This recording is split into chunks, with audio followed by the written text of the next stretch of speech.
President Barack Obama will join the battle over the U.S. fiscal cliff on Friday for the first time since voters gave him a second term in office, setting the stage for a showdown with congressional Republicans over sharp tax hikes and spending cuts slated to take effect early next year. Obama is to make a statement from the East Room of the White House at 1:05 p.m. established.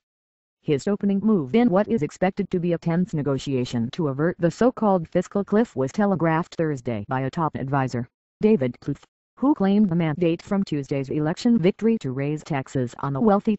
That set up a clash with the Republican-controlled House of Representatives, whose leader, Speaker John Boehner, reiterated on Thursday his opposition to any increase in tax rates. Boehner has scheduled his own news conference for Friday morning ahead of the president's statement. The fiscal cliff of steep government spending cuts and tax rises due to be implemented under existing law in early 2013 may cut the federal budget deficit, but economists warn it also could tip the economy back into recession. While disagreeing on immediate measures to avert the looming fiscal crisis, Obama and Republicans may find common ground in calls for enactment over the next 6 months of a larger package of deficit reduction measures, including a rewrite of U.S. tax laws. The president called for negotiations on such a grand bargain during his campaign. Obama, who defeated Republican challenger Mitt Romney in a race in which the two candidates offered different visions for spurring the sluggish economy, is not expected to put forward the new or specific plan. Instead, he is more likely to urge Congress to tackle the fiscal cliff during its post-election session that begins next week.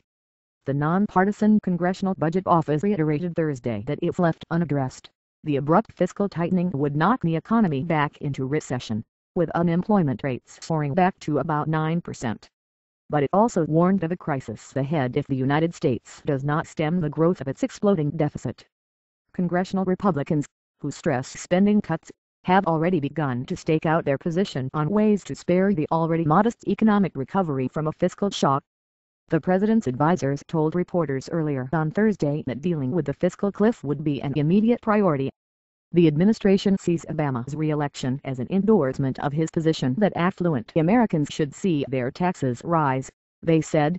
One of the messages that was sent by the American people throughout this campaign is, they clearly chose the president's view of making sure that the wealthiest Americans are asked to do a little bit more in the context of reducing our deficit in a balanced way, senior White House advisor David Plouffe said.